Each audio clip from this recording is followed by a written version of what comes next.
бо соғ саломат бо хоси худо бармегардад миёни Федератсияи Русия ва Ҷумҳурии Тоҷикистон. Ман патент дорам, платит кардам.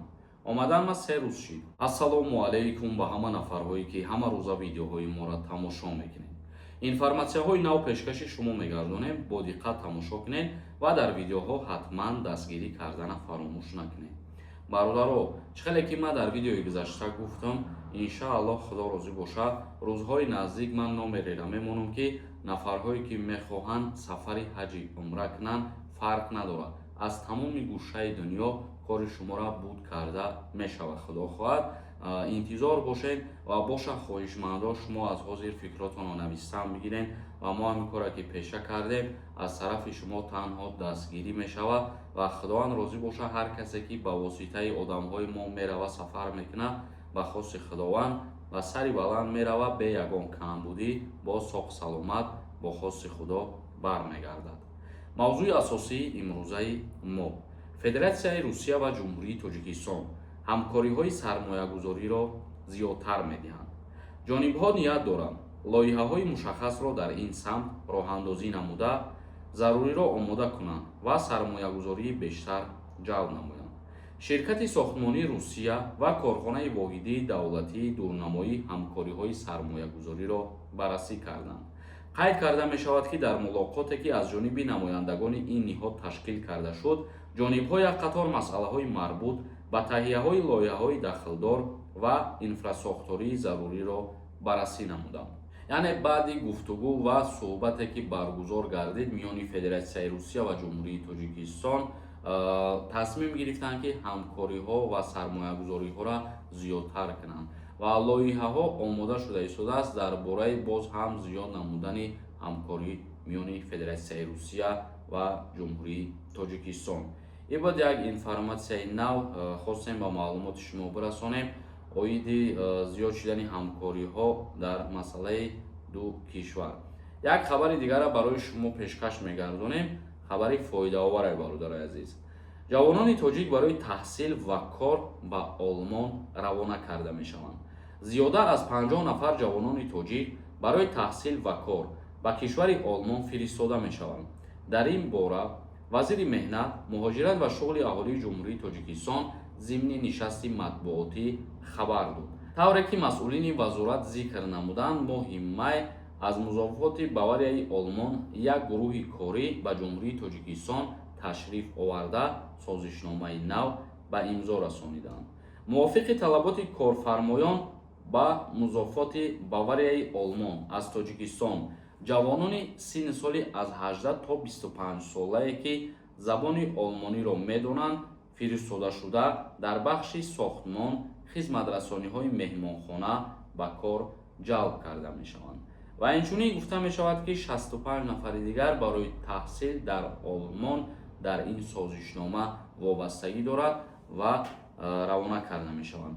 хоҳишмандон метавонанд ки ба вазорати меҳнат, муҳоҷират ва шуғли аҳолии Ҷумҳурии Тоҷикистон рафта муроҷиат кунанд барои бо тариқи офитсиалӣ сафар кардан.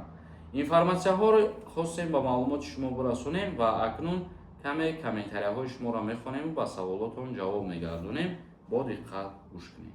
Юнусов нависонда: ҳака шахсонеро ки аз аэропорт баргардонданд, ягон навигарӣ ҳаст? Не. дар бораи баргардонидани шахсоне ки аз аэропортҳо аврад нароишон карданд, ягон навигарӣ нест. як нафари дигар нависонда: салому алайкум ака, сози хубӣ, саломатӣ соза ака, ман патент дорам, платит кардам. омадан ма 3 рӯз шид, як моҳ бестум аврад набирам, проблема намешавад. вақти биромадан аз Россия агар ки ягон проблема надошта бошен, бале метавонем ки боз бирем. як нафари дигар нависонда: ҳака як бор хабарои хуш нагуфтӣ ҳоҷӣ. ҳар хабаре ки ба мардуми тоҷик тааллуқ дорад, новобаста аз чихелӣ буданаш, мо пешкаши шумо мегардонем то ки огоҳ бошем. як нафари дигар нависонда: салому алайкум акаи Сормон, ман дар санаи 30 раҳаким тарафи Челябинск. бахшиш як чизро пурсам. ҳамин дар аэропорт чиро мепурсам? ҳаминро мегуфтед. илтимос. чандин одамо гуфтанд ки дар гузаштан мушкил аст. илтимос ба саволи ман ҷавоб медодед. пешакӣ раҳмат. вақти рафтан аз шумо пурсон мешаванд ки мақсад ба чӣ хотир сафар мекунед, ва бисёртар назорат мекунанд телефонҳои шуморо, тафтиш мекунанд телефонҳои шуморо, то ки ягон чизое ки манъ ҳастай истифода набаред. ҳамин чизоро тафтиш мекунанд, ё ки ягон вақтҳои ягон нарушенӣ кардагӣ набошед, вақтҳои гузашта дар Федератсияи Русия. умуман тақдиртон ки баландӣ кар вориди Россия мешавед. Давлатова нависондай: салому алейкум.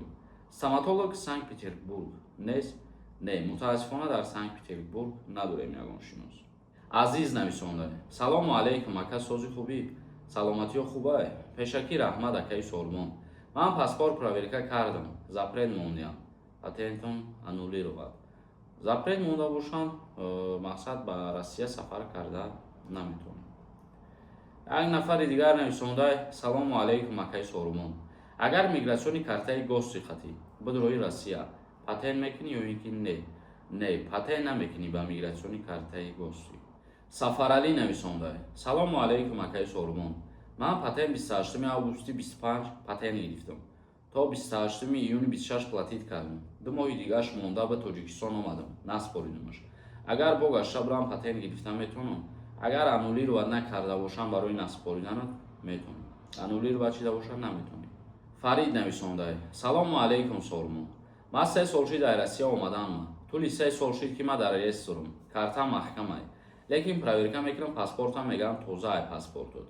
Я бор дар ҳамин масъала мефаҳмондем бародар. аз ҳама ҷои дилпур барои проверка кардан шумо шуғли аҳолӣ буред, дар оҷа ҷои шиноснома ва раводид ҳастед.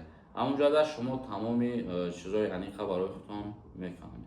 Али нависонда: салому алейкум бародар. Падарам гражданини Россия ҳастам. аз душанбе ман паспорти Россия гирифта метавонам? Не, наметавонӣ. то ба Федератсияи Русия сафар накунӣ, аз шаҳри Душанбе наметавонӣ ки паспорти Россияро дастрас бикунӣ. Зинда ва сарбаланд бошен. барномаи имрӯзамонро ҷамъбаст мекунем. худованд ҳамаи мо шуморо нигаҳбон бошад.